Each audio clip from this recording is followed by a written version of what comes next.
முர்ஷித் அப்பாஸிங்கிற ஆலிம் இப்படி ஈரானுக்கு எதிராக ஹொத்துபா பண்ணினாரு. உடனே மக்கள் எல்லாம் கிளம்பி அவரோட குழம்பிட்டாங்க. குழம்பினத்தோட அவரை நிர்வாகம் பின்வாசல் வழியாக அனுப்பி வச்சுட்டாங்க. அப்படி எங்கேயுமே அனுப்பல. நானும் அந்த பள்ளிக்கு தொலைப்போ இருக்கிறேன். எனக்கு தெரிஞ்சு பின்வாசல் ஒன்று அதுக்கு இருக்கிற மாதிரி எனக்கு தெரியலை. எல்லாம் முன்வாசல் மட்டும்தான் அதுக்கு. எனவே இந்த மாதிரியான செய்திகளை நம்ம பரப்ப வேணாம். அவர் கிட்டத்தட்ட ஒரு 4 ஹதீஸ் தான் அந்த முழு ஹொத்துபாவிலையும் சொல்றாரு. முதல் ஹொத்துபாவில் 2 ஹதீஸ் சொல்றாரு, செகண்ட் ஹொத்துபாவில் 2 ஹதீஸ் சொல்றாரு. லெபனான்ல ஹிஸ்புல்லாக்கள் சுன்னா பேசக்கூடிய முஸ்லிம்களை அழித்தார்கள். அதே போன்று ஈராக்ல சதாம் ஹுசைனை அழிக்கிறதுக்கு அமெரிக்காவுக்கு வேலை பார்த்தது ஷியாக்கள் தான்.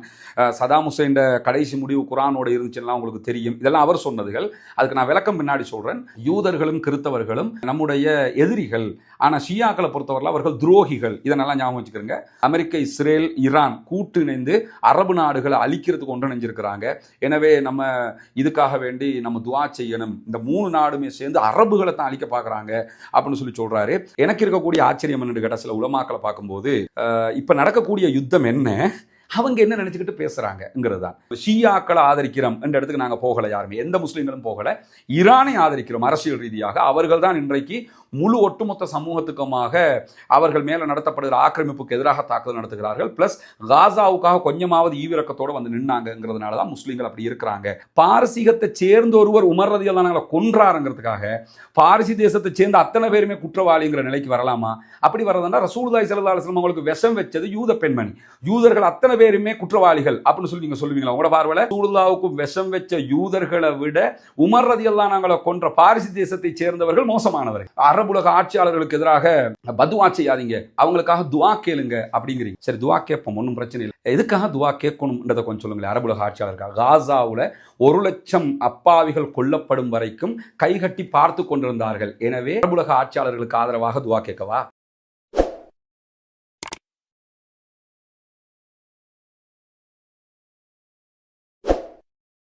அன்புக்கினிய சகோதர சகோதரிகளே, நம் அனைவர் மீதும் ஏக இறைவனுடைய அமைதியும் கருணையும் உண்டாகட்டுமாக. அஸ்ஸலாமு அலைக்கும் வரஹ்மத்துல்லாஹி வபரகாத்துஹு. அல்ஹம்துலில்லாஹ் வஸ்ஸலாத்து வஸ்ஸலாமு அலா ரசூலில்லாஹ் முஹம்மது இப்னு அப்துல்லா அம்மா பாத். இந்த வீடியோவை பொறுத்தவரையில் கண்டிப்பாக அத்தனை சகோதரர்களும் இறுதி வரைக்கும் பாருங்க. ஏன்னா நம்ம எந்த செய்திகளையும் முழுமையாக பார்க்காம எந்த ஒரு முடிவுக்கும் வந்துடக்கூடாதுங்கிறதுனால தான் இறுதி வரைக்கும் பாருங்கன்னு சொல்லி சொல்றேன். காரணம் என்னன்னா, நம்ம ஈரான் அல்லது காசா பற்றிய வீடியோக்களை நீங்க கடைசி வரைக்கும் பார்ப்பீங்க, என்ன நடந்திருக்குங்கிறத தெரிஞ்சுக்கிறேன். அதே மாதிரி இந்த விவகாரத்திலும் நீங்கள் என்ன நடந்திருக்கிறது என்பதை முழுமையாக தெரிந்து கொள்ள வேண்டும் என்பதுதான் ஆசையாவா பிரார்த்தனையாக இருக்கிறது. இந்த வீடியோவில் நம்ம பேச வருகிற விஷயம் என்னன்னு கேட்டா, தெஹிவலையில் இருக்கக்கூடிய எபனேசர் பள்ளி வாசல்ல நேற்றைய தினம் நடைபெற்ற ஒரு ஜும்மா ஹொத்துபா சம்பந்தப்பட்ட விவகாரம். ஹொத்துபா உரையை ஷேக் முர்ஷித் அப்பாஸி ஆலிம் அவங்க நடத்தி இருக்கிறாங்க. அந்த உரையை ஒட்டித்தான் பல சர்ச்சைகள் கிளப்பப்பட்டு கொண்டிருக்கிறது. நிறைய சமூக ஊடகங்கள்ல ஒவ்வொருவரும் ஒவ்வொரு விதமாக எழுதுறதையெல்லாம் நீங்க பார்க்க முடியும்.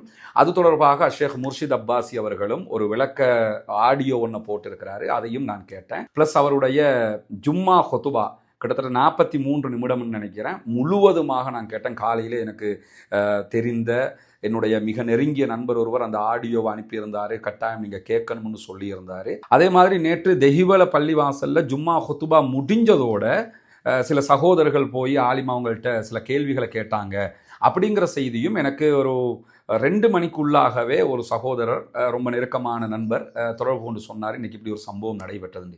முதல்ல ஒன்று புரிஞ்சுக்கிறேங்க. எனக்கு தெரிந்து நேற்றைய தினம் தெஹிவல எபனேசர் ஜும்மா பள்ளி வாசல்ல ஹொத்துபா நடைபெற்றது. ஹொத்துபாவுக்கு பிறகு ஒரு சில சகோதரர்கள் போய் நீங்கள் இன்னைக்கு ஹொத்துபாவில் இப்படிலாம் பேசினீங்களே, இது என்னன்னு சொல்லி கேட்க போனாங்க. கேட்க போன நேரத்தில் உடனடியாக அதற்கு அவர் சில பதில்களை ஆலிம் அவங்க சொல்லியிருக்கிறதாக கேள்விப்பட்டேன். உடனே அவரை வாங்க சாப்பிட போகும்னு சொல்லி ரூமுக்குள்ளே அழைச்சிக்கிட்டு போனதாகவும், அதற்கு பிறகு அவர் கிளம்பி ஊருக்கு போயிட்டாரு. இவ்வளவுதான் தகவல். ஆனால் சமூக வலைதளங்கள் அப்படி வரலை. வந்த தகவல்கள் எல்லாம் என்னன்னா, முர்ஷித் அப்பாஸிங்கிற ஆலிம் இப்படி ஈரானுக்கு எதிராக ஹொத்துபா பண்ணினாரு. உடனே மக்கள் எல்லாம் கிளம்பி அவரோட குழம்பிட்டாங்க. குழம்பினத்தோட அவரை நிர்வாகம் பின்வாசல் வழியாக அனுப்பி வச்சுட்டாங்க. அப்படி எங்கேயுமே அனுப்பலை. நானும் அந்த பள்ளிக்கு தொலைப்போ இருக்கிறேன். எனக்கு தெரிஞ்சு பின்வாசல் ஒன்று அதுக்கு இருக்கிற மாதிரி எனக்கு தெரியலை. எல்லாம் முன்வாசல் மட்டும்தான் அதுக்கு. எனவே இந்த மாதிரியான செய்திகளை நம்ம பரப்ப வேணாம். இன்ஜாக்கும் ஃபாசிக்கும் பினப இன் ஃபதபையனும். அல்லாஹு தாலா நமக்கு சொல்லித் தருகிற மிக அழகான குர்ஆனுடைய தத்துவம் என்னன்னு கேட்டால், உங்களிடத்தில் ஒருவர் ஒரு செய்தியை கொண்டு வந்தால் அதை தெளிவுபடுத்திக் கொள்ளுங்கள். எனவே வர்ற செய்தியெல்லாம் நம்ம பரப்பக்கூடாது. கஃபாபில் மர்இ கதிபன் யுஹத்திஸ பிகுல்லி மா சமிஅ, கேள்விப்பட்டதையெல்லாம் பரப்புகிறவன் பொய்யன் என்பது நபிகள் நாயகம் ஸல்லல்லாஹு அலைஹி வஸல்லம் அவர்கள் நமக்கு சொல்லியிருக்கக்கூடிய மிகப்பெரிய எச்சரிக்கையாகவும் இருக்கிறது. எனவே சமூக வலைதளங்களில் ஒருத்தர் பரப்புறது எல்லாத்தையுமே நீங்க உண்மை நினைச்சு பரப்பிடாதீங்க. அது என்னங்கிறத தேடிக்கிறணும். இந்த இடத்துல நான் பேச விளைகிற ஒரு முக்கியமான செய்தி என்னன்னு கேட்டா, நேற்று நடந்த சம்பவம், அதையொட்டி நேற்றைய ஜுமா ஹுத்பா, இது தொடர்பான ஒரு விளக்கத்தை தான் நம்ம இங்க பார்க்க இருக்கிறோம். சகோதரர் ஷேக் முர்ஷித் அல் அப்பாசி அவர்களுடைய முழு உரையுமே நான் கேட்டேன், ஆடியோவை முழுவதுமாக கேட்டேன். இன்ஷா அல்லாஹ் நம்முடைய டெலிகிராம் அதே போன்று வாட்ஸ்அப் சேனல்லையும் இந்த வீடியோவுக்கு பிறகு அந்த ஆடியோவை நம்ம இணைச்சு விட சொல்கிறோம். இன்ஷா அல்லாஹ் கேட்க விரும்புகிற சகோதரர்கள் நீங்கள் கேட்டுக்கிறங்க. அப்போ நான் சொல்கிறது உண்மையிலே அதில் இருக்கா இல்லையானதை நீங்கள் தெரிஞ்சுக்கலாம்ல, இல்லைன்னா நான் திருச்சி சொல்லிட்டேன்ற மாதிரி ஆகிடக்கூடாது. முழுவதுமாக அந்த உரையை நான் கேட்டதில் எனக்கு வந்த ஒரு சாராம்சமான செய்தியை நான் சொல்கிறேன். அதை தாண்டி அதில் அவர் என்னென்னெல்லாம் சொல்லி இருக்கிறாருங்கிறத சுருக்கமாக நீங்கள் புரிஞ்சுக்கிறங்க. ஏன்னா எல்லாருமே ஒரு 40 நிமிஷம் ஒதுக்கி அதை திருப்பி கேட்பாங்களாங்கிறது தெரியல. நான் கேட்டதில் நான் அறிஞ்சு கொண்டது என்னன்னு கேட்டால், அவர் கிட்டத்தட்ட ஒரு 4 ஹதீஸ் தான் அந்த முழு ஹொத்துபாவுலையும் சொல்கிறாரு. முதல் ஹொத்துபாவில் 2 ஹதீஸ் சொல்கிறாரு, செகண்ட் ஹொத்துபாவில் 2 ஹதீஸ் சொல்கிறாரு. அந்த ஹதீஸ்கள் என்னங்கிறதுக்கு முன்னாடி அதற்கு பிறகு என்ன சொல்கிறாருன்னு கேட்டால், இப்போ ஒரு நம்ம ஈமானிய போராட்டமான ஒரு காலத்தில் இருக்கிறோம் அப்படின்னு சொல்லிட்டு ஷியாக்கள் யுத்தத்தை பண்ணிக்கிட்டு இருக்கிறாங்க. எனவே நம்ம ஷியாயிசத்துக்கு போயிடக்கூடாதுங்கிற கருத்துப்படத்தான் அந்த முழுவதுமான உரையை அவர் அமைத்து இருக்கிறார். எனவே நம்ம ஷியாக்கள்கிட்ட வந்து பாதுகாப்பு தேடிக்கிறணும், ஷியாயிசத்துக்கு நம்ம போயிடக்கூடாது, அவர்கள் துரோகிகள். இதுதான் அவருடைய உரையினுடைய மொத்த சாராம்சமாக இருக்கிறது. குறிப்பாக நான் சொல்ல போனால், யூதர்களை விட கிறிஸ்தவர்களை விட அநியாயம் செய்தவர்களோட முஸ்லீம்கள் இணங்கி போக பார்க்குறாங்க அப்படிங்கிறாரு. இதெல்லாம் அவர் அதில் சொல்லக்கூடிய வாசகங்கள் நீங்கள் அந்த ஆடியோவிலே கேட்க முடியும். ஷியாக்களுடைய தலைமையை ஏற்றுக்கொள்ள பார்க்கிறார்கள். சுன்னி முஸ்லீம்களுடைய சன்னி இஸ்லாம் பேசக்கூடிய முஸ்லீம்களுடைய தலைமைத்துவம் எல்லாம் அளிக்கப்பட பார்க்கிறது. ஷியாக்கள் ஆயுதம் ஏந்தி சுன்னா பேசக்கூடிய முஸ்லீம்களை அழிக்க பார்க்கிறார்கள் அப்படின்னு சொல்லி தெளிவாகவே அவர் பேசுகிறார். அதில் அதை தாண்டி லெபனானில் ஹிஸ்புல்லாக்கள் சுன்னா பேசக்கூடிய முஸ்லீம்களை அழித்தார்கள். அதே போன்று ஈராக்கில் சதாம் ஹுசைனை அழிக்கிறதுக்கு அமெரிக்காவுக்கு வேலை பார்த்தது ஷியாக்கள் தான். சதாம் ஹுசைன் கடைசி முடிவு குரானோட இருந்துச்சுன்னா உங்களுக்கு தெரியும். இதெல்லாம் அவர் சொன்னதுகள். அதுக்கு நான் விளக்கம் பின்னாடி சொல்கிறேன். ஆனால் இதெல்லாம் அவர் ஜும்மாவில் சொல்கிறது. அதே மாதிரி சிரியாவில் 73% சுன்னா பேசக்கூடிய முஸ்லீம்கள் இருந்தாங்க. அதில் அசாதுங்கிற ஒருத்தன் ஷியா ஆதரவாளன், ஷியாவன், அவனை வச்சு முழுவதுமாக அங்கே இருக்கக்கூடிய சுன்னா பேசக்கூடிய முஸ்லீம்களை அழித்தார்கள் ஷியாக்கள். அதே மாதிரி யமனில் நடக்கக்கூடிய அழிவுகளை பற்றி ஊடகங்கள் எதுவுமே பேசுறதில்ல. யமனில் எவ்வளோ பெரிய அழிவுகளை எல்லாம் செஞ்சுக்கிட்டு இருக்கிறாங்க. இந்த அழிவுகளுக்கெல்லாம் காரணம் ஷியாக்கள் தான். அங்கே இருக்கக்கூடிய ஹூத்தி என்கிற ஷியா பிரிவு தான் இவ்வளோ அழிவுகளையும் பண்ணுது அப்படின்னு சொல்லி யமனை பற்றி சொல்கிறாரு. ஊடகங்கள் எதுலையும் வர்றதில்லையா, ஆனால் இப்படியெல்லாம் நடக்குது அப்படின்னு அவர கருத்தை சொல்கிறாரு. அதுக்கு பிறகு என்ன செய்கிறாருன்னு கேட்டால், யூதர்களும் கிறிஸ்தவர்களும் நம்முடைய எதிரிகள், ஆனால் ஷியாக்களை பொறுத்தவரையில் அவர்கள் துரோகிகள். இதனெல்லாம் ஞாபகம் வச்சுக்கிறேங்க. யூதர்களும் கிறிஸ்தவர்களும் எதிரிகள், ஷியாக்கள் எங்களுடைய துரோகிகள் அப்படின்ற வாசகத்தை நான் ஒரு ஜும்மாவில் ஒரு 4-5 இடத்துல அவர் பயன்படுத்துவதற்கான வாய்ப்பு இருக்கிறது. அதற்கு பிறகு என்ன செய்கிறாருன்னு கேட்டால், இன்னொரு ஹதீஸை ஆரம்பத்தில் பையத்து பற்றின ஒரு ஹதீஸை கொண்டு வர்றாரு.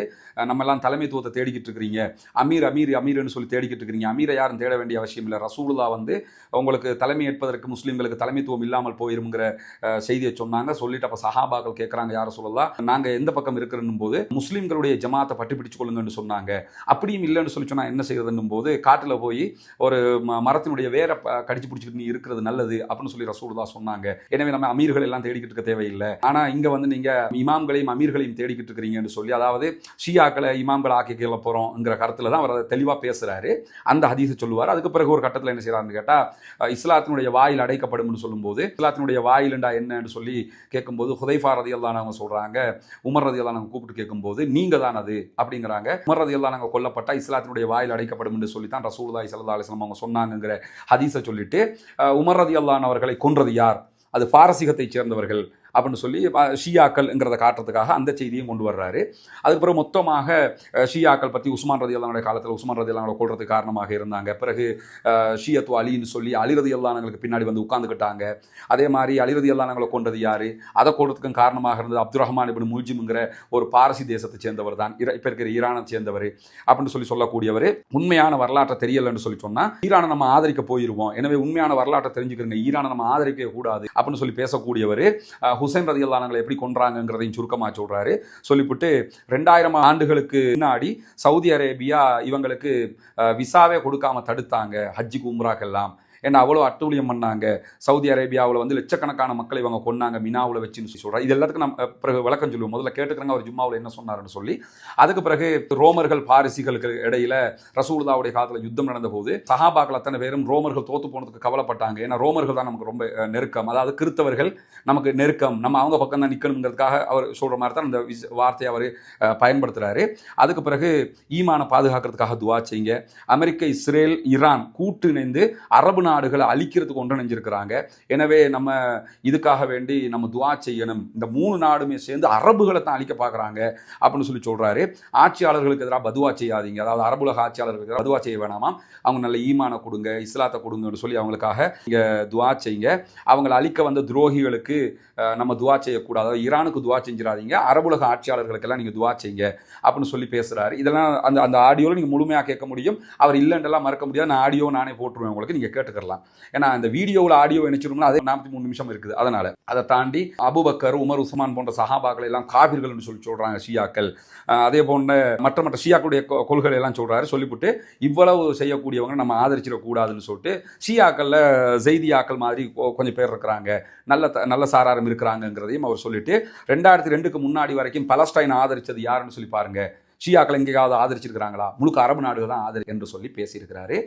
இவ்வளவுதான் அந்த ஜும்மாவில் குறித்த ஷேக் அவங்க பேசியிருக்கக்கூடிய செய்திகள். 43 நிமிஷம் இதைத்தான் அவர் பேச. ஓகே, இதில் நம்ம தெரிந்து கொள்ள வேண்டிய சில அடிப்படையான செய்திகள் இருக்கிற சகோதரர்களே. முதலாவது, எனக்கு இருக்கக்கூடிய ஆச்சரியம் என்னன்னு கேட்டால், சில உலமாக்களை பார்க்கும்போது இப்போ நடக்கக்கூடிய யுத்தம் என்ன, அவங்க என்ன நினச்சிக்கிட்டு பேசுகிறாங்கங்கிறது தான்.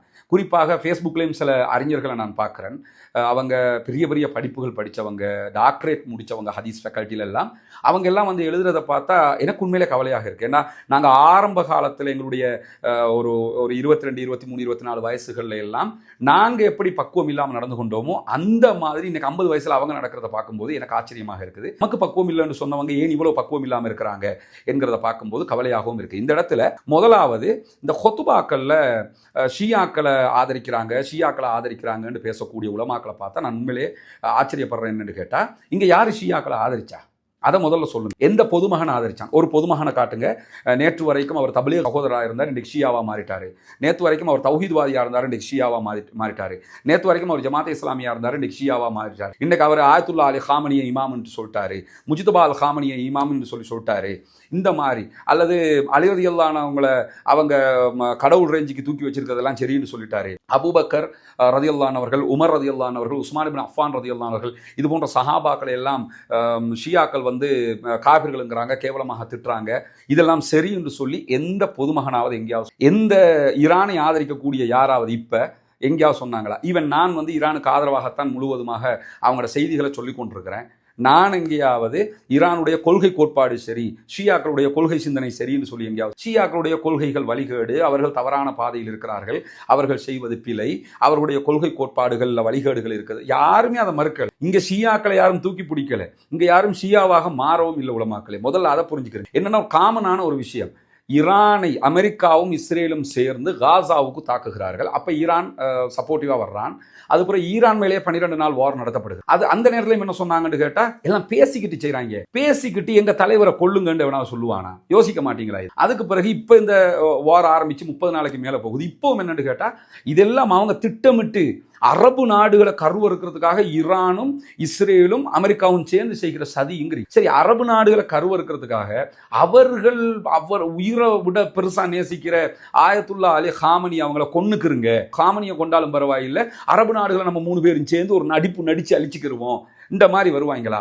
காமன் சென்ஸாக இதை யோசிக்க மாட்டோமா? நம்ம எல்லாத்துக்கும் மேல ஒரு யுத்தத்துல ஒரு சாரார் இவர்கள் தரப்பில் நியாயம் இருக்கிறது என்று நம்ம ஆதரிக்கிறதுனால அவங்கள மொத்தமாக ஆதரிச்சிட்டோம்னு அர்த்தமா? அனுரகுமாருக்கு ஓட் போட்ட அத்தனை பேருமே ஜேவிபின்னு அர்த்தமா? இல்லதானே? இது ஒரு காமன் சென்ஸாக புரியணுமா இல்லையா? அனுரைக்கு ஓட் போட்ட அத்தனை பேரும் ஜேவிபி இல்லை சகோதரர்களே. அவர் ஆட்சிக்கு வந்தா நல்லம்னு சொல்லி ஓட் போட்டாங்க. ஈரானை ஆதரிக்கிற அத்தனை பேரும் ஷியாவை ஆதரிக்கிறாங்கன்ற அர்த்தம் இல்லை. அவருடைய கொள்கை கோட்பாடு தவறு என்பது அத்தனை முஸ்லிம்களுக்கும் சுன்னா பேசுகிறவர்களுக்கும் தெரியும். தெரிஞ்சு கொண்டும் இந்த யுத்தத்துல அரசியல் ரீதியாக, ஜியோ பாலிட்டிக்ஸ் ரீதியாக நாங்கள் ஈரான் பக்கம், அதை தாண்டி மார்க்க ரீதியாகவும் நம்ம யார் பக்கம் இருக்கணும்? இந்த வீடியோவில் இந்த ஜும்மாவில் ஷேக் அவங்க என்ன சொல்றாங்கன்னா, ரசூலுல்லாஹ்வுடைய காலத்தில் ரோமர்களுக்கும் பாரசீகர்களுக்கும் இப்போ இருக்க ஈரானுக்கும் இடையில யுத்தம் நடைபெற்றது. யுத்தம் நடைபெற்ற நேரத்தில் சஹாபாக்கள் ரோமர்கள் தோற்று போனதுக்கு, பாரசீகர்கள் நெருப்பு வணங்கிகள் அவங்கள்ட்ட தோற்று போனதுக்கு சஹாபாக்கள் கவலைப்பட்டாங்க.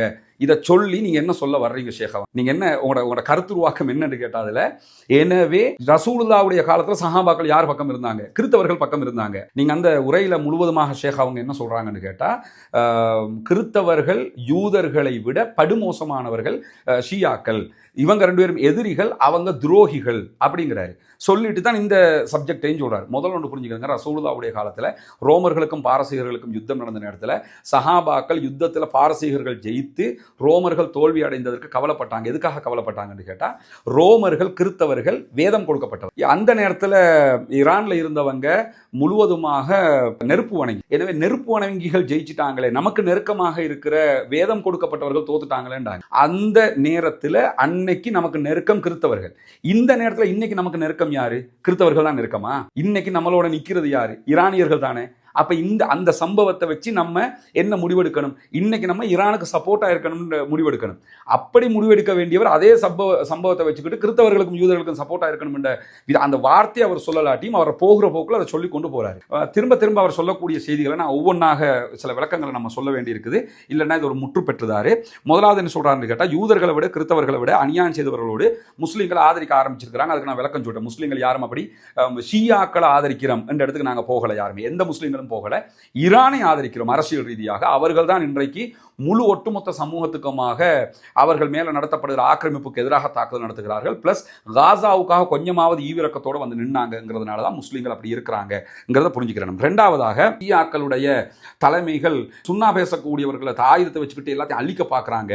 எனவே நம்ம வந்து தலைவர்களை தேடிக்கிட்டு இருக்கிறோம், ஷியாக்களை அறிஞர்களாக இமாம்களாக ஏற்றுக்கிற விதமாக தேடிக்கிட்டு இருக்கிறீங்கன்னு சொல்லித்தான் அந்த பையத்து சம்பந்தப்பட்ட ஹதீஸை கொண்டு வந்து வச்சு அவர் பேசுறாரு.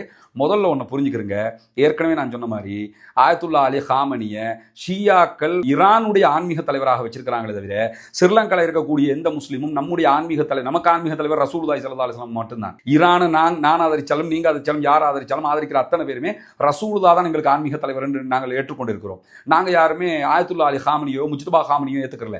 அரசியல் ரீதியாக அவர் அந்த நாட்டுக்கு பொறுப்பாளராக இருக்கிறார், அமெரிக்காவை எதிர்க்கிறார். எனவே அரசியல் ரீதியாக அவர்களை நாங்கள் ஆதரிக்கிறோம். மார்க்க ரீதியாகவும் ஈரான் பக்கம் இருக்க வேண்டுமா, அமெரிக்கா பக்கம் இருக்கணுமா, இஸ்ரேல் பக்கம் இருக்கணுமா, ஈரான் பக்கம் இருக்கணும் எங்களுக்கு இஸ்லாம் சொல்லுது. அதனால நாங்க ஈரானை ஆதரிக்கிறோம். இதை புரிஞ்சு. ரெண்டாவதாக அமீர தேர்றோம்ங்கிறாங்க. யார் அமீர தேர்னா?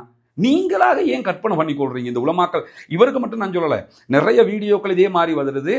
எல்லாரும் ஷியாக்களை ஆதரித்து விடுவார்கள், ஷியாக்கள் பக்கம் போயிடுவாங்க. இங்க யாருமே போகல பாவா. நீங்களாக அப்படி நினைச்சுக்கிட்டு இருந்தா ரொம்ப மனவர்த்தமாக இருக்குது. மிம்பர் மேடையை பயன்படுத்தி இப்படி பேசுறது.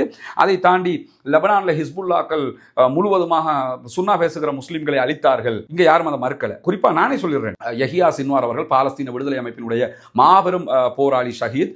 அவரே வந்து சிரியா யுத்த நேரத்தில் அசாத் வந்து அங்க இருக்கக்கூடிய முஸ்லிம்களை, அங்க இருக்கக்கூடிய அப்பாவிகளை கொன்ற நேரத்தில் ஹிஸ்புல்லாக்கள் சிரியாவுக்கு ஆதரவாக போனாங்கன்னு சொல்லி ஒரு குறிப்பிட்ட காலம் வரைக்கும் ஹிஸ்புல்லாக்களோட தொடர்பை துண்டிச்சு வச்சிருந்தார். பிறகு ரெண்டு பேருமே இணக்கமானாங்கன்னு கேட்டா அவங்க ஆமா நாங்க அன்னைக்கு போயிருக்க கூடாது என்று சொல்லிட்டு திருப்பி வந்துட்டாங்க.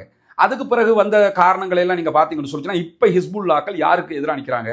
யூதர்களுக்கு எதிராக. அந்த நாட்டுக்குள்ள 1000 பிரச்சனை இருக்கு. அந்த நாட்டுக்குள்ள அங்க இருக்கக்கூடிய சன்னி முஸ்லிம்களுக்கும் அங்க இருக்கக்கூடிய ஷியாக்களுக்கும் இடையில 1000 பிரச்சனை இருக்கு. இந்த ஒவ்வொன்றையும் நீங்க அலசி அறிஞ்சு அதுதான் சரி இதுதான் சரி இந்த முடிவுக்கு அரசியல் ரீதியாக வர முடியாது. ரெண்டு தரப்புலையும் நியாயம் அநியாயம் இருக்கக்கூடும். அந்த மாதிரி பாத்தீங்கன்னு சொல்லி சொன்னா, ஹிஸ்புல்லாக்களுடைய நமக்கு கண்ணுக்கு தெரிஞ்ச இந்த காலகட்டத்தில் அவங்க நடைமுறை என்ன?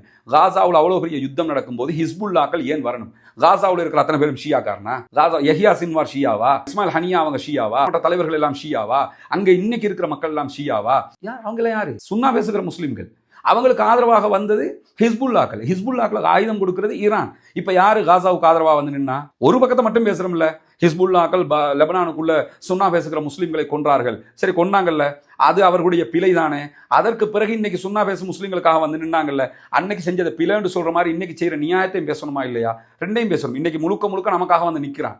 எனவே இன்றைக்கு அவர்கள் புரிந்துணர்வு கூட வந்திருக்கலாம், சகோதரர்கள் என்று கூட நினைத்திருக்கலாம். இந்த அரசியல் ரீதியாக வச்சிருக்கிற இந்த ஷியா சன்னியை பயன்படுத்தி இந்த பிளவை அப்படியே எல்லா உலமாக்களும் காலாகாலம் கொண்டு போகாதீங்க தயவு செய்து. சஹாபாக்களை அவர்கள் திட்டுகிறார்கள், அவர்களுடைய கொள்கை கோட்பாடுகள் பிழைங்கிறத இந்த வீடியோலையும் பலமுறை சொல்லிட்டு. இதே எதுக்கு சொல்றேன் தெரியுமா? திருப்பி ஒரு வீடியோ போடுவாங்க, இந்த இவரும் போயிட்டார் ஷியாவுக்கு அப்படின்றாங்க. அதுக்காக சொல்றேன், தெளிவாக புரிந்து கொள்ளுங்கள். அப்படியான ஒரு நிலை இல்லை. அதை தாண்டி ஈராக்ல சதாம் ஹுசைனை அழிப்பதற்கு யார் துணை போனார்?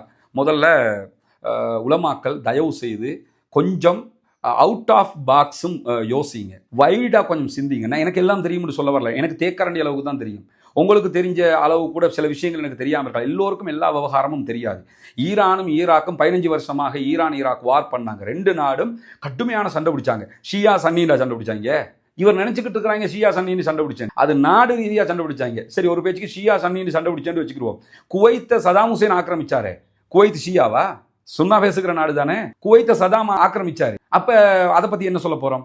எனவே இது அரசியல் ரீதியாக ஆக்கிரமிப்பு சிந்தனைங்கிறது ஒவ்வொருத்தனுக்கும் இருக்கும். அவன் சண்டை பிடிக்கிறது. சதாம் ஹுசைனை அழிப்பதற்கு ஷியாக்கள் தான் துணை போனாங்க என்று பேசுகிற நீங்க, சரி ஷியாக்கள் துணை போய் இருப்பார்கள் வச்சுக்கிறோமே, சதாம் ஹுசைன் உண்மையிலேயே தோல்வி அடைந்து முழுவதுமாக அந்த ஈராக் ஆக்கிரமிக்கப்படுவதற்கு காரணம் குர்துகளா இல்லையா? இந்த குர்துகள் யார்? இன்னைக்கு குர்துகளை விலை பேசுறாங்க அமெரிக்காவும் இஸ்ரேலும். குர்துகள் இன்னைக்கும் ஈரானுக்கு எதிராக ஈரானுக்குள்ள போகாம இருக்கிறதுக்கான காரணம் என்னன்னு கேட்டா டர்க்கியினுடைய எச்சரிக்கை. டர்க்கி நீங்க உள்ள போனா உங்களுக்கு நாங்க அடிப்போம்ங்கிறாங்க. ஏன்னா டர்க்கி தான் குர்துகளுக்கு ஆயுதம் கொடுத்துக்கிட்டு. இந்த குர்துகள் சுன்னி முஸ்லீம்களா இல்லை? இந்த குர்துகள் சுன்னா பேசுகிற முஸ்லீம்களா இல்லையா? அதை மட்டும் சொல்லுங்க. இந்த குர்துகளால தான் முழுக்க முழுக்க சதாம் தோற்கடிக்கப்பட்டார். சதாமுடைய வீழ்ச்சிக்கு முழு காரணமே குர்துகள், சுன்னா பேசுகிற முஸ்லீம்கள் என்று சொல்லிக் கொண்டவர்கள். ஏன் இதை மறைக்கணும்? நம்ம ஷியாக்களும் காரணம், அதை நான் மறைக்கல. ஆனா மெயின் காரணம் யாரு? குர்துகளை பத்தி நீங்க பேசவே இல்லை எங்கேயுமே. அப்ப சதாம் கடைசி நேரத்தில் சதாம் குர்ஆனை கையில், அவருடைய கடைசி நேரம் அல்லாஹு தஆலா ஈமானோடு இஸ்லாத்தோடு அவரை மரணிக்க செய்தான். ஆனா அவருடைய ஆட்சி எப்படி இருந்தது? அதை நம்ம யோசிச்சு பார்த்தோமா? பாத் கட்சி என்றால் என்ன? அதை கொஞ்சம் படிச்சு பாருங்க. முழுக்க முழுக்க கம்யூனிஸ்ட் சிந்தனையை கொண்டவர், முழுக்க முழுக்க கம்யூனிஸ்டுகளை ப்ரமோட் பண்ணினவர் அவர். அதாவது பாத் கட்சி அவர் மட்டும் இல்லை, நீங்க பிரிச்சு பேசுறீங்க. அசாது எப்படிப்பட்ட அநியாயக்காரன் தெரியுமா? அசாது பாத் கட்சி அங்க இருந்து சிரியாவுடைய பாத், ஈராக்கினுடைய பாத் கட்சி சதாம் ஹுசைன், 2 பேருமே ஒரு கட்சிக்காரங்க. அதை கூட புரியாம நீங்க பிரிச்சு பேசி கொன்னாங்க, அதெல்லாம் பிழை, அதை நாங்க ஆதரிக்கவே இல்லை. அதே மாதிரி எல்லா தரப்பிலும் சரியும் இருக்கிறது, பிழையும் இருக்கிறது, அதையும் புரிஞ்சுக்கணுமா இல்லையா? அதை தாண்டி அவர் என்ன சொல்றாருன்னு கேட்டா, யமன்ல நடக்கக்கூடிய அழிவுகளை பத்தி ஊடகங்கள் சொல்வதில்லை. யமன்ல என்னவெல்லாம் நடக்கிறது? யமன்ல ஹூத்திகள் என்று சொல்லக்கூடிய ஷியாக்கள் என்ன அழிவையெல்லாம் செய்தார்கள். சரி, ஹூத்திகள் அங்கே இருக்கிறாங்க, அதை நான் மறுக்கலை. ஆனால் உங்களுடைய பார்வையில் நீங்களே சொல்லிட்டீங்க, உங்கள் பயான்லேயே என்ன சொல்கிறாருன்னு கேட்டால் குறித்த ஷேக் அவங்க, ஹூத்திகள் ஜெய்தியாக்கள் என்று கொஞ்சம் பேர் இருக்கிறாங்க, அவங்க கொஞ்சம் ஷியாக்கள் கொஞ்சம் நல்லவங்க. இந்த யமனில் இருக்கிறவங்க, அதே மாதிரி ஓமானில் இருக்கிறவங்க, இந்த குரூப்புகள் எல்லாம் யாருங்கிறதையும் கொஞ்சம் தெளிவுபடுத்துறீங்களே. உங்களோட பார்வையில் நீங்கள் சொன்னால் கூட ஷியாக்கள் இவங்க மோசமானவங்க இல்லைன்னு நீங்கள் சொல்லணும். அதை தாண்டி இந்த ஹவுத்தீஸுக்கு எதிராக யார் யுத்தத்துக்கு போனா? ஹவுத்தீஸுக்கும் யமன்ல இருக்கக்கூடிய சுன்னா பேசுகிற முஸ்லீம்களுக்கும் பிரச்சனை வந்ததா? யமன்ல இருக்கிற ஆட்சியாளர்களுக்கும் ஹவுத்தீஸுக்கும் இடையில பிரச்சனை வந்ததா? ஆட்சி சண்டை, இதெல்லாம் அரசியல் சண்டை. அரசியல் சண்டையை நீங்க ஷியா சுன்னி சண்டைன்னு நினைச்சுக்கிட்டு இருக்கீங்க. 2 பேருக்கும் சண்டை வந்ததோட ஹவுத்தீஸ் ஒரு ஏரியாவை, சனா உள்ளிட்ட ஒரு ஏரியாவை பிடிச்சிக்கிட்டாங்க. ஹவுத்தீஸுக்கு எதிராக இருந்தவங்களுக்கு சவுதி அரேபியா சப்போர்ட் பண்ணாங்க. ஹவுத்தீஸ் மேல தாக்குதல் நடத்துகிறோம் என்கிற பேர்ல சனாவுல, யமன்ல, அங்க இங்கெல்லாம் சவுதி அட்டாக் பண்ணி லட்சக்கணக்கான மக்கள் கொல்லப்பட்டாங்களே. ஹவுத்தீஸ் மக்களை கொன்றால் பாத்தீங்களா, ஷியாக்கள் சுன்னா பேசுகிற முஸ்லிம்களை கொன்றார்கள் என்று பேசுறமே. அதே ஹவுத்தீஸ் என்கிற குரூப்ல இருந்த அப்பாவி பொதுமக்களை சவுதி அரேபியா தலைமையிலான படைகள் கொன்றதே. அப்ப அது நியாயமா? அப்ப நமக்கு எதிராக ஒருத்தன் இருக்கிறான், ஒரு கொள்கைன்னா அவனை கொல்லணுமா? ஷியாக்கள் நமக்கு கொள்கை எதிரிகள், எனவே அவர்களை கொள்வது சரியா? அப்ப யமன்ல சவுதி அரேபியா குண்டு போட்டது சரியா? சரி, யமன்ல ஹவுத்தீஸ் ஷியா, சவுதி அரேபியா சுன்னா பேசக்கூடியவர்கள், அவங்க சுன்னா பேசக்கூடியவர்களுக்கு ஆதரிச்சார்கள், தாக்குதல் நடத்தினார்கள். ஓகே, இந்த ஈரான் வார் ஆரம்பிக்கிறதுக்கு முன்னாடி ஒரு 2-3 மாசத்துக்கு முன்னாடி யமன்ல ஒரு பெரிய யுத்தம் நடந்துச்சு. ஒரு வெறும் 10 நாளுக்குள்ள பாரிய யுத்தம், பாரிய அழிவு ஒன்று நடைபெற்றது. ஹவுத்தீஸ் இருக்கக்கூடிய பகுதிகளில் அல்ல, அடுத்த பகுதிகளில், அதாவது சனா பகுதிகளில் நடக்கல. ஹதரமவுத்ல இருந்து பெரும் பகுதி, யமனுடைய முக்காவாசி பகுதி மேல யுத்தம் நடந்தது. சவுதி அரேபியாவினுடைய படைகள் தான் தாக்குதல் நடத்தியது. யார் மேல யார் தாக்குதல்? இப்போ ஹூத்திகள் மேல தாக்குதல் நடத்தினா ஹூத்திகள் ஷியாக்கள், எனவே ஷியாக்கள் சுன்னா பேசுகிற முஸ்லீம்களை அழிக்கிறார்கள் என்று சொல்றீங்கல்ல. இங்க ஹூத்திகள் அங்க சண்டை பிடிக்கவே இல்லை. இந்த 2 மாசத்துக்கு முன்னாடி யுத்தத்துல ஹூத்திகளோட சவுதி சண்டை பிடிக்கவும் இல்லை. சவுதி சண்டை பிடிச்சது யாருன்னு கேட்டா ஹூத்திகளுக்கு எதிராக இருந்த குரூப். அதாவது இவ்வளவு காலமா சவுதி யார் ஆதரிச்சாங்களோ அந்த குரூப் மேலதான் சவுதி தாக்குதலே நடத்தினாங்க. அப்ப அவங்க யாரு? சுன்னா பேசக்கூடிய முஸ்லிம்களுக்கு சவுதி வந்து ஏன் தாக்குதல் நடத்தணும்னு கேட்டா, அவங்களுக்கு முழுவதுமாக UAE இப்ப இருக்கிற ஐக்கிய அரபு அமீரகம் இருக்கிறதா, துபையினுடைய மன்னர் 2 கப்பல்ல ஆயுதம் அனுப்பி சவுதிக்கு எதிராக யமன்ல இருக்கக்கூடிய மத்த தரப்பை, ஹூத்திஸுக்கு எதிராக இருக்கக்கூடிய ஹூத்திஸ் ஆல்ரெடி சவுதிக்கு எதிராக இருக்கிறாங்க. எனவே இந்த தரப்பு சவுதிக்கு ஆதரவா இருக்கிற தரப்புக்கு எக்ஸ்ட்ரா ஆயுதங்களை கொடுத்து நம்ம பக்கம் எடுத்துக்கிட்டோம்னா சவுதிக்கு எதிராக இந்த தரப்பு இருப்பாங்க, அது நமக்கு சாதகம் என்று UAE செய்ய பார்த்தான். அதை கண்டுபிடிச்சு தான் உடனே சவுதி அரேபியா UAE கப்பல் மேல தாக்குதல் நடத்தினாங்க. 2 கப்பல் அழிச்சாங்க. நம்ம தனி வீடியோவா எல்லாம் போட்டிருக்கிறோம். அதே மாதிரி முழு யமன் மேல தாக்குதல் நடத்தி ஒரு 10-15 நாளுக்குள்ள யமன் முழுவதுமே சவுதியினுடைய கண்ட்ரோலுக்குள்ள வந்தது. இப்ப சவுதி அரேபியா குண்டு போட்டது யார் மேல? சுன்னா பேசுகிற முஸ்லிம்கள் மேல தானே. அதுவும் UAE கட்டுப்பாட்டில் இருந்து போட்டு விட வேண்டியதானே. அப்ப சவுதி UAE கட்டுப்பாட்டில் தாக்குதல் நடத்தினது சரியா, UAE சவுதிக்கு இப்படி ஒரு துரோகத்தை செய்ய போனது சரியா? ரெண்டுமே பிள்ளைதான். இதுல நான் சவுதி பக்கம், நீங்க UAE பக்கம். இப்ப என்னடா இதை பத்தி பேசுறது இல்லை, ஏன் பேசுறது இல்லைன்னு கேட்டா, இங்க ஈரானுக்கு வேலை இல்லை, அல்லது இங்கே வந்து இதெல்லாம் அவங்கிட்ட சூழ்ச்சி, அவங்க சொல்லித்தான் இதெல்லாம் செய்யறாங்க அப்படிங்கிறது. இது ஏன் ஒரு காமன் சென்ஸாக யோசிங்க. சர்வதேச அரசியல் இதெல்லாம் நடந்துகிட்டு இருக்குது. இதெல்லாம் அவர் ஜும்மாவில் என்ன சொல்றாருன்னு கேட்டா, யமனை பத்தி, யமன்ல என்ன நடக்குதுன்னு தெரியாம இருக்கிறீங்க, யமன்ல மறைக்கப்பட்ட பலது இருக்குது, இந்த மறைக்கப்பட்டதுல இதுவும் இருக்கு, இதை தெரிஞ்சு கொள்ளணும் நீங்க. அதாவது தங்களுக்கு ஆதரவானவர்கள் என்ன பிழை செய்தாலும் அது பிழையாக பார்க்காம, தாங்கள் ஒருத்தனை எதிரியாக துரோகியாக நினைச்சிட்டோம்னா அவங்க செய்யற பிழை மட்டும் கண்ணுக்கு முன்னாடி வருதுன்னா அதுல எந்த நியாயம் கிடையாதுங்கிறத புரிஞ்சுக்கிறங்க. மேலதிகமாக இந்த உமர் ரலியல்லாஹு அன்ஹு சம்பந்தப்பட்ட ஒரு ஹதீஸ சகோதரர் ஆலிம் அவங்க அந்த ஜும்மாவில் சொல்றாரு. அதுல என்ன சொல்றாருன்னு கேட்டா, இஸ்லாத்துல வாயில் அடைக்கப்படும் என்று ரசூலுல்லாஹ் சொல்றாங்க. உமர் ரலியல்லாஹு அன்ஹு கூப்பிட்டு கேட்டாங்க, இஸ்லாத்தினுடைய வாயில் அடைக்கப்படும்னா என்னன்னு சொல்லி ஹுதைஃபா ரலியல்லாஹு அன்ஹுட்ட. அதுக்கு ஹுதைஃபா ரலியல்லாஹு அன்ஹு என்ன சொன்னாங்கன்னு கேட்டா, உமர் உங்களை கொல்றது தான் அப்படின்னு சொல்லி சொன்னாங்க. அப்ப உமர் ரலியல்லாஹு அன்ஹு கொன்றது யாரு? பாரிசி தேசத்தை சேர்ந்த ஒருவர் அப்படிங்கிறாரு. இந்த இடத்துல தான் எனக்கு கவலையாகுது என்று கேட்டால், உலமாக்கள் தயவு செய்து உங்களுக்கு சாதகமாக ஒரு கருத்து வர வேண்டும் என்பதற்காக இப்படி மார்க்கத்தை திரிக்கிற வேலையை செய்யாதீங்க. இது அவர் பேசினதுல இருந்து நான் சொல்றேன். அவர் சொன்ன ஹதீஸ்ல என்ன சொல்றாருன்னு கேட்டா, உமர் ரலியல்லாஹு அன்ஹுவர்களை கொல்வது இஸ்லாத்தின் வாயிலே அடைப்பது அப்படின்னு ரசூலுல்லாஹ் சொன்னாங்க. உமர் ரலியல்லாஹு அன்ஹுவை கொன்றது யார் என்று பேசும்போது ஆலிம் அவங்க பாரிசி தேசத்தை சேர்ந்தவர் அப்படிங்கிறாரு. பாரிசி தேசத்தை சேர்ந்தவர் என்று சொல்லுகிறவர் ஏன் ஷியாக்களை சேர்ந்தவர் என்று சொல்லல. அப்ப ஷியாவே இல்லை. உமர் ரலியல்லாஹு காலத்துல இந்த ஷியத்து அலி என்கிற பார்ட்டே கிடையாது. அப்ப கொன்றது ஈரானை சேர்ந்த பாரசீகத்தை சேர்ந்த ஒருவர். பாரசீகத்தை சேர்ந்த ஒருவர் உமர் ரலியல்லாஹு அன்ஹு கொன்றாருங்கிறதுக்காக பாரிசி தேசத்தை சேர்ந்த அத்தனை பேருமே குற்றவாளிங்கிற நிலைக்கு வரலாமா? அப்படி வரதுன்னா ரசூலுல்லாஹி ஸல்லல்லாஹு அலைஹி வஸல்லம் அவங்களுக்கு விஷம் வச்சது யூத பெண்மணி, யூதர்கள் அத்தனை பேருமே குற்றவாளிகள் அப்படின்னு சொல்லி நீங்க சொல்லுவீங்களா? உங்களோட பார்வையில ரசூலுல்லாஹ்வுக்கு விஷம் வச்ச யூதர்களை விட உமர் ரலியல்லாஹு அன்ஹு கொன்ற பாரிசி தேசத்தை சேர்ந்தவர்கள் மோசமானவர்கள். என்ன கேட்டா, மார்க்க அடிப்படையில் பாரிசி தேசத்தை சேர்ந்த உமர் ரலியல்லாஹு அன்ஹுவை கொன்றிருக்கிறான், மாபெரும் குற்றவாளி, அதுல எந்த மாற்று கருத்தும் இல்லை. ரசூலுல்லாஹி ஸல்லல்லாஹு அலைஹி வஸல்லம் அவர்களுக்கு யூதர்கள் விஷம் வைத்தார்கள், ஒருபோதும் ஏற்றுக்கொள்ள முடியாது, மாபெரும் குற்றம், ரெண்டுமே குற்றம். நீங்க என்ன சொல்ல வர்றீங்கன்னு கேட்டா, இந்த இடத்துல பாரிசி தேசம் அப்ப ஷியாங்கிற கதையே இல்லை. ஆனா அதை நீங்க சொல்லிருக்கணுமா இல்லையா? அப்ப ஷியான்றது கிடையாது, அப்ப பாரிசி தேசம் தான் இருந்தது. பாரிசி தேசத்திலிருந்து ஒருத்தர் வந்து உமர் ரலியல்லாஹு அன்ஹு கொண்டாங்களாம். எனவே பாரிசி தேசத்தை சேர்ந்தவங்க எவ்வளவு பெரிய துரோகிகள் தெரியுமா அப்படிங்கிறாரு. இப்படி பாத்தீங்கன்னா ஒவ்வொரு கட்டத்திலையும் எத்தனை விளக்கம் எல்லாம் சொல்ல வேண்டி வரும் சகோதரர்களே. இப்படி மறைச்சு ஒளிச்சு எல்லாம் பேச தேவை, ஓப்பனா பேசுறீங்க. இங்க யாருமே எதையுமே உண்மையை ஏத்துக்கிறதுக்கு தயாராக இருக்கிறாங்க. அதை தாண்டி உஸ்மான் ரலியல்லாஹு அன்ஹு கொன்றது யாரு? உஸ்மான் ரலியல்லாஹு அன்ஹு கொண்டு போட்டு திருப்பி அலி ரலியல்லாஹு அன்ஹு பின்னாடி வந்து நாங்க ஷியத்து அலின்னு சொல்லி உட்கார்ந்துக்கிட்டாங்க. அதே மாதிரி அலி ரலியல்லாஹு அன்ஹு கொண்டது யாரு? அதே மாதிரி ஹுசைன் ரலியல்லாஹு அன்ஹு கொண்டது யாருன்னு ஒரு பாடத்தை நடத்துறாரு. இதை யாருமே மறுக்கல. ஷியா இதை செய்தார்கள். அன்றைக்கு ஷியா என்று யார் இருந்தாங்களோ அன்றைக்கு அவர்கள் இந்த குற்றங்களை செய்தார்கள். இன்ற வரைக்கும் ஷியாக்கள்ல ஒரு பிரிவு இஸ்னா அஷரியாங்கிறவங்க முழுவதுமாக சஹாபாக்களை திட்டுகிறார்கள், சஹாபாக்களை காபிர்கள் என்கிறார்கள். அதை நாங்க யாரும் மறுக்கல ஆலிமாவங்களே, அத்தனை பேருமே ஏத்துக்கிட்டு தான் இருக்கிறோம். இது பெரிய பிழை. இங்க ஷியாக்களுடைய கொள்கையை யாரும் ஆதரிக்கல, அரசியல் ரீதியாக ஷியாக்களை ஆதரித்து கொண்டிருக்காங்க. நீங்க தான் நினைச்சுக்கிட்டு இருக்கிறீங்க பொதுமக்களும் ஷியாக்களை ஆதரிச்சுட்டாங்கன்னு சொல்லி. அந்த அடிப்படையில் அவர் இதை பேசியிருக்கிறாரு. அதை தாண்டி ஒரு செய்தி சொல்றாரு, 2000 ஆண்டுக்கு பிறகு சவுதி அரேபியா விசா மறுத்துச்சு. ஏன் தெரியுமா? மினாவுல வச்சு லட்சக்கணக்கான ஆட்களை ஈரானியர்கள் கொன்றார்கள். முதல்ல மினாவுல நடந்த சம்பவத்துல ஈரானிகள் மிகப்பெரிய பிழைங்கிறதுல யாருக்கும் எந்த மாற்று கருத்தும் கிடையாது. ஆனா லட்சக்கணக்கான ஆட்கள் எல்லாம் கொல்லப்படலாங்க. 800 அல்லது 900 நினைக்கிறேன். நானும் என்னப்படிதான் சொல்கிறேன், நான் படித்த நினைவுல சொல்றேன். இவர் லட்சக்கணக்கான ஆட்கள்ங்கிறாரு. லட்சக்கணக்கான ஆட்கள் மினாவுல அந்த பிரச்சனை ட்ரபிள்ல கொல்லப்படலை. அதை தாண்டி நான் என்ன கேட்கிறேன்னு கேட்டா, சரி ஷியாக்கள் துரோகிகள், ஷியாக்கள் இவ்வளவு பண்றாங்கன்னா இப்ப எதுக்கு விசா கொடுக்கணும்? இப்ப விசா கொடுக்காம விட்டுற வேண்டியான சவுதி அரேபியா? விசா கொடுக்குறானா இல்லையா? அப்ப சவுதியினுடைய அரசியல் யதார்த்தத்தை புரிஞ்சுக்கிறீங்க. இங்க நீங்க ஏதோ உங்களுக்கு தெரிஞ்சதுன்னு நினைச்சுக்கிட்டு பேசுறீங்க ஷேக் அவங்களே. ஆனா அந்த அளவுக்கு இல்ல. தயவு செய்து இதில் புரிஞ்சுக்கிட்டு தான் நம்ம பேசணும். அதை தாண்டி நீங்க பாத்தீங்கன்னு சொல்லி சொன்னா அதற்கு பிறகு என்ன செய்யறாருன்னா செகண்ட் ஹுத்பாவுக்கு வர்றாரு. செகண்ட் ஹுத்பாவில் வந்து ஈமான பாதுகாக்கணும்னு சொல்லி அல்லாட்ட துவா கேளுங்க. உண்மையிலே நல்ல ஒரு விஷயம். நம்ம அத்தனை பேருமே அல்லாட பிரார்த்தனை பண்ணணும். யா அல்லாஹ் என்னுடைய ஈமான பாதுகாத்து, யா முகல்லிபுல் குலூப் சப்பித் கல்பி அலா தீனிக், உள்ளங்களை புரட்டுகிற இறைவா என்னுடைய உள்ளத்தை உன்னுடைய மார்க்கத்திலே உறுதியாக வைத்து விடுன்னு ரசூலுல்லாஹி ஸல்லல்லாஹு அலைஹி வஸல்லம் அவங்களே துவா கேட்டுருக்காங்க. ரசூலுல்லாவே ஈமான பாதுகாக்கிறதுக்கு துவா கேட்கும்போது நம்ம கேட்க முடியாதா? கட்டாயம் நம்ம கேட்கும். அதுல மாற்று கருத்து இல்லை. ஆனா அதுக்கு பிறகு என்ன சொல்றாருன்னு கேட்டா, அமெரிக்க, இஸ்ரேல், ஈரான் சேர்ந்து அரபு கண்ட்ரிகளை அழிக்கிறதுக்கு தான் இந்த வேலையை பார்க்குறாங்க. இங்கே தான் எங்களுக்கு வரக்கூடிய கவலை என்னன்னு கேட்டால், அரபு கண்ட்ரியை அழிக்கிறதுக்கு இப்போ இந்த யுத்தத்தில் எந்த அரபு நாட்டில் எத்தனை பொதுமக்கள் கொல்லப்பட்டாங்க அதை மட்டும் காட்டுங்க. இப்போ நடக்கிற யுத்தத்தில் ஈரான் அரபு நாடுகளில் இருக்கிற அமெரிக்காவுடைய தளங்களை தாக்குறாங்க. பொதுமக்களுடைய தளங்கள் என்று ஈரான் எத்தனை தளங்களை தாக்கிச்சு? தாக்கவே இல்லை என்று மட்டும் நான் சொல்ல வரல. தாக்கி இருக்கலாம். அப்படி தாக்கி இருந்தாலும் அந்த தாக்குதல் பிளன்னு நீங்க சொல்லணுமே தவிர, முழு அரபு தேசத்துக்கும் போட்டு ஈரான் அரபு மக்களை எல்லாம் அழிச்சுக்கிட்டே இருக்கிறான். எங்க அழிச்சாங்க சொல்லுங்க?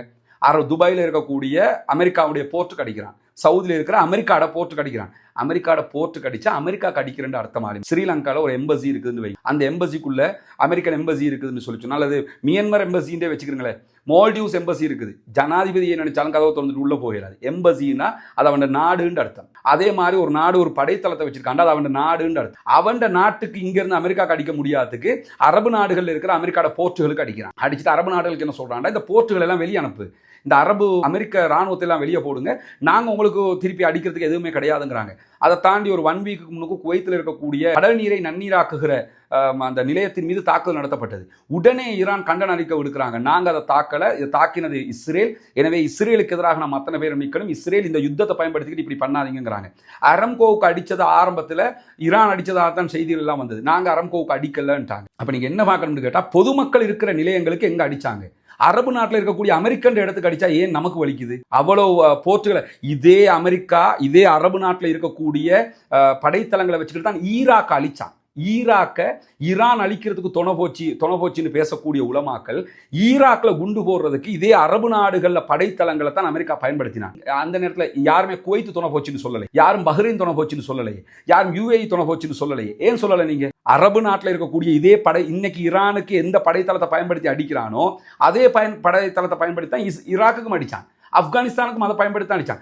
சரி, ஆப்கானிஸ்தான்ல அவ்வளவு பெரிய யுத்தத்தை அமெரிக்கா பண்ணானே, அவங்க ஷியா முஸ்லிம்களா? அவங்க சன்னி முஸ்லிம்கள் கிடையாது. காசாவில் இருக்கிறவங்க அத்தனை பேரும் ஷியாக்களா? என்ன ஒரு நிலைப்பாடு எடுக்கிறோம்? தயவு செய்து இதை பற்றிய தெளிவு இல்லை என்றால் நீங்கள் மிம்பர் மேடைகளில் இதை பேசாது. இது மிகப்பெரிய குழப்பத்தை உண்டு பண்ணும். அந்த மக்கள் உங்களை வெளியேற்றலை, அந்த அடித்து ஓட விட்டாங்க, பின்வாசலால் ஓடினாருங்கிறதையெல்லாம் அது பச்சை போய் அப்படி யாருமே பரப்பாதீங்க. அவர் அப்படியெல்லாம் போகலாம். அந்த மக்களும் அப்படி நடக்கலை, அந்த மக்கள் அப்படி செய்யலை.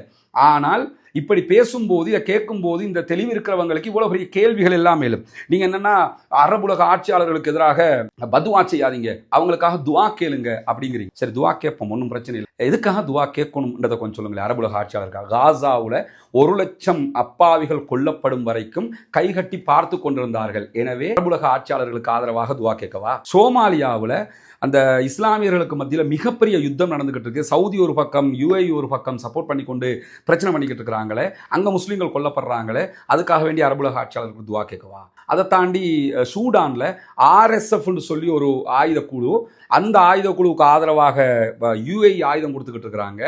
அதுக்கு எதிராக இருக்கக்கூடிய இராணுவ பிரிவுக்கு ஆதரவாக சவுதி அரேபியா ஆயுதம் கொடுத்துக்கிட்டு இருக்கிறாங்க. முழு சூடான்லையும் லட்சக்கணக்கான மக்கள் கொன்று குவிக்கப்படுறாங்க.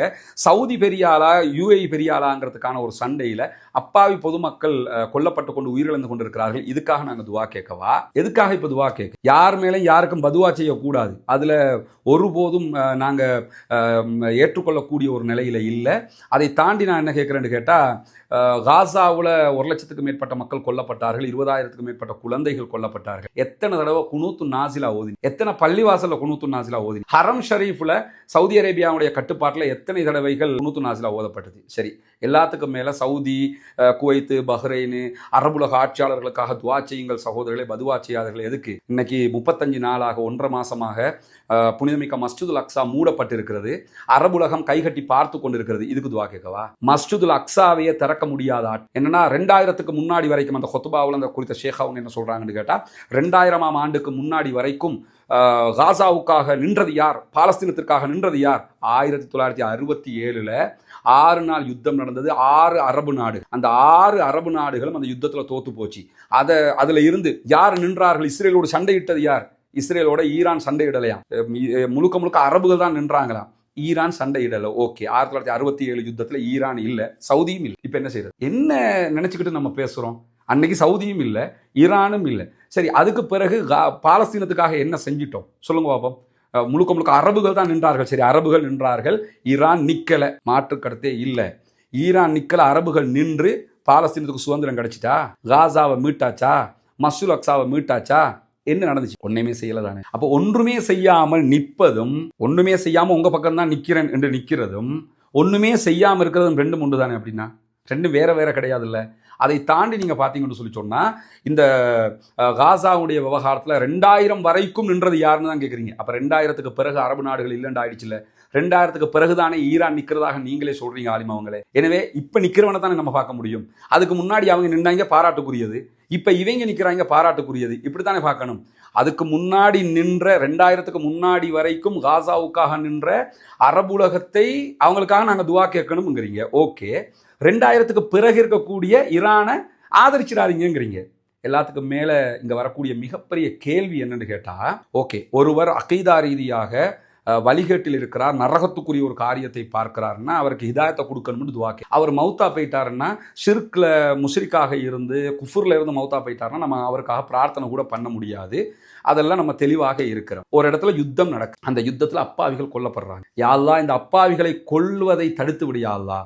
அப்பாவிகளுக்கு எதிராக யாரெல்லாம் இந்த தாக்குதல் நடத்துறாங்களோ அவங்களையெல்லாம் அழிச்சிரு யா அல்லாஹ் என்று துவா கேட்கும். ஏன்னா அந்த உரையில அரபுலக ஆட்சியாளர்களுக்கு பதுவா செய்யாதீர்கள், அரபுலக ஆட்சியாளர்களுக்கு துவா செய்யுங்கள், துரோகிகளுக்கு ஆதரவாக துவா செய்யாதீர்கள் அப்படிங்கிற. துரோகிகளுக்கு எதிராக துவா செய்யக்கூடாது அப்படின்னு, அதாவது ஈரானுக்கு ஆதரவாக துவா செய்யக்கூடாது அப்படிங்கிறாங்க. ஈரானுக்கு ஆதரவாக அப்பாவி மக்கள் கொல்லப்படுகிறார்கள் யா அல்லாஹ், அந்த அப்பாவிகளை கொன்று விடாதே, அந்த மக்களை பாதுகாத்து விடு இறைவா அப்படின்னு துவா கேட்கறது பிழையா? அவன் உசுரோட இருந்தா தாங்க ஷியாவா சன்னியாங்கிறத கூட முடிவெடுக்கல. அவன் கொல்லப்பட்டுட்டான்னா அவனுக்கு ஹிதாயத்து கிடைக்குமா?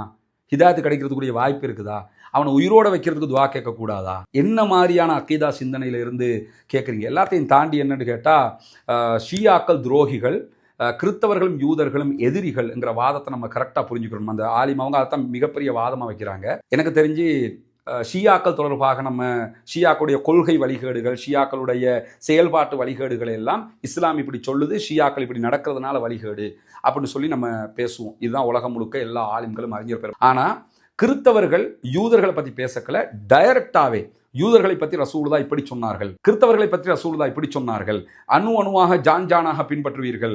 யாரை சொல்லலாம்? யாரை சொல்றீங்க நீங்க? கிறிஸ்தவர்களையும் யூதர்களையுமா என்று கேட்கும்போது, அப்படி இல்லாம வேற யாரை நான் சொல்றேன் அப்படிங்கிறாங்க ரசூலுல்லாஹ். எனவே முழுக்க முழுக்க நபிகள் நாயகம் ஸல்லல்லாஹு அலைஹி வஸல்லம் நமக்கு எச்சரிக்கை செஞ்சது யாரை பத்தி? கிறிஸ்தவர்களையும் யூதர்களையும் பற்றி. ஆனா கிறிஸ்தவர்களும் யூதர்களும் நமக்கு எதிரிகள், ஷியாக்காரர்கள், ஈரானியர்கள் துரோகிகள் அப்படின்னு சொல்லி குறித்த ஆலிம் அவங்க பேசுறாங்க. ஓகே, இப்ப யாருக்கு துரோகி, யாருக்கு எதிரி அதை சொல்லுங்களேன். ஓகே, கிறிஸ்தவர்களும் யூதர்களும் எனக்கு எதிரி, உங்களுக்கு எதிரி. ஷியாக்காரர்கள் உங்களுக்கு துரோகி, எனக்கு துரோகி, இப்படியே வச்சுக்கிறோம். நம்ம அரபுலக ஆட்சியாளர்களுக்கு யார் எதிரி, யார் துரோகி அதை சொல்லுங்க. உங்களோட பார்வையில அரபுலக ஆட்சியாளர்களுக்கு ஈரானியர்கள் துரோகிகள். ஓகே, கிறிஸ்தவர்கள் எதிரிகளா? அமெரிக்காக்காரன் எதிரியா? குவைத்துக்கு அமெரிக்காக்காரன் எதிரியா?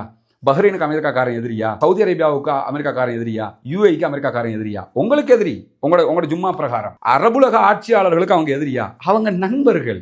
எல்லாத்துக்கும் மேலே யுஏயினுடைய பொலிஸ்மா அதிபர் விடுத்த அறிவிப்பு ஆலிமா அவங்க பார்த்தாங்களோ தெரியல, அரபு நாடுகள் எல்லாமே, குறிப்பாக இந்த மிடில் ஈஸ்ட்ல இருக்கக்கூடிய, கல்ஃப்ல இருக்கக்கூடிய அரபு நாடுகள் எல்லோருமே ஒருங்கிணைந்து நம்ம என்ன செய்யணும்னு கேட்டால் இஸ்ரேலோட போகணும், மற்ற அரபு நாடுகளோட போகக்கூடாது அப்படின்னு சொல்லி யுஏயினுடைய பொலிஸ்மா அதிபர் சொல்றாரு. இஸ்ரேலோட போகணும். அப்ப காசாவுல கொன்று குவிச்ச இஸ்ரேலோட போகணும் அப்படிங்கிறாங்க. இப்ப இஸ்ரேலும் அமெரிக்காவும் சேர்ந்துதான் இந்த யுத்தத்தை செய்யறாங்க.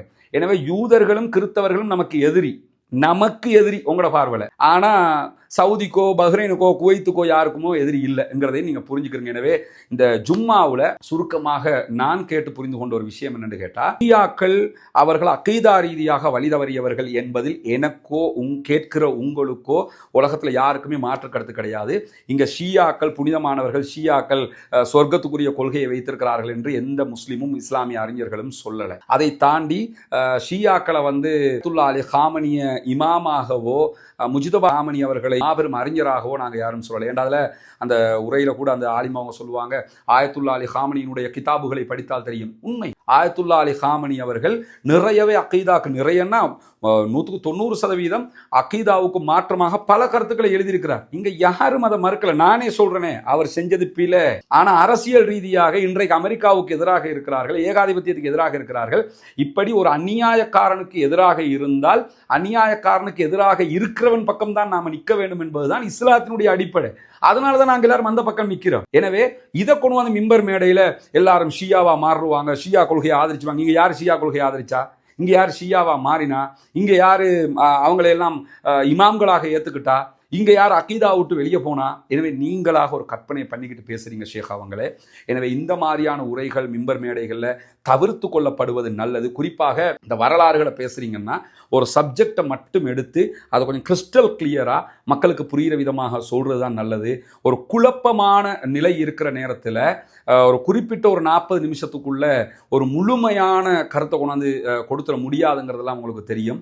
எனவே இது அரசியல் ரீதியாக நாங்கள் சவுதி ஆதரிக்கிறோம், நாங்கள் அவங்கள ஆதரிக்கிறோம், இவங்களை ஆதரிக்கிறோம்ங்கிற இடத்துக்கு போகாமல் நியாயம் யார் பக்கமோ அவர்களை ஆதரிக்கிறோம். கொள்கையில் குர்ஆனையும் நபிகள் நாயகம் ஸல்லல்லாஹு அலைஹி வஸல்லம் அவர்கள் சொன்னதையும் யார் சொன்னாலும் ஏற்றுக்கொள்வோம் என்கிற இடத்துக்கு நம்ம வந்துட்டோம்னு சொன்னால் எந்த குழப்பமும் இருக்காது.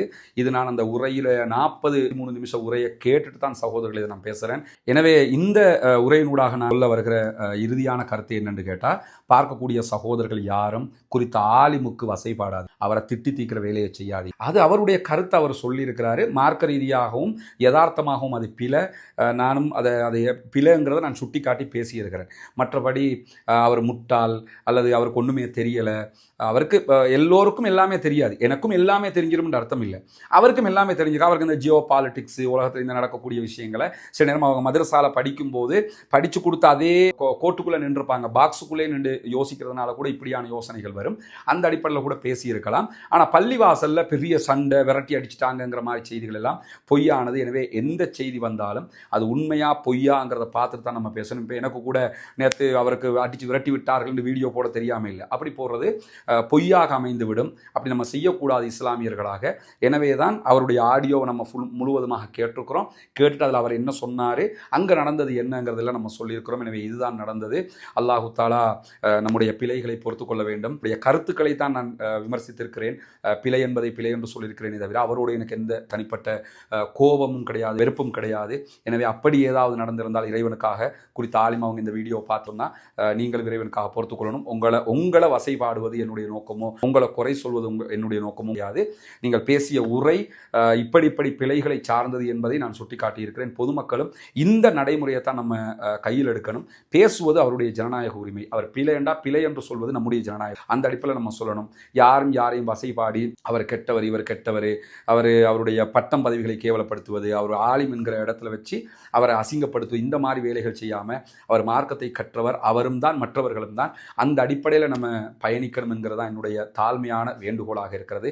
என்னுடைய பேச்சில் ஏதாவது பிழைகள் நடந்திருந்தால் இறைவனுக்காக பொறுத்துக் கொள்ளுங்கள். சரியாக இருக்கும் பட்சத்தில் இதை ஏற்றுக்கொள்ளுங்கள் என்கிற அன்பான கோரிக்கையோடு முடித்துக் கொள்கிறேன். வாஹ்ரதா அல்ஹம்துலில்லாஹி ரப்பில் ஆலமீன்.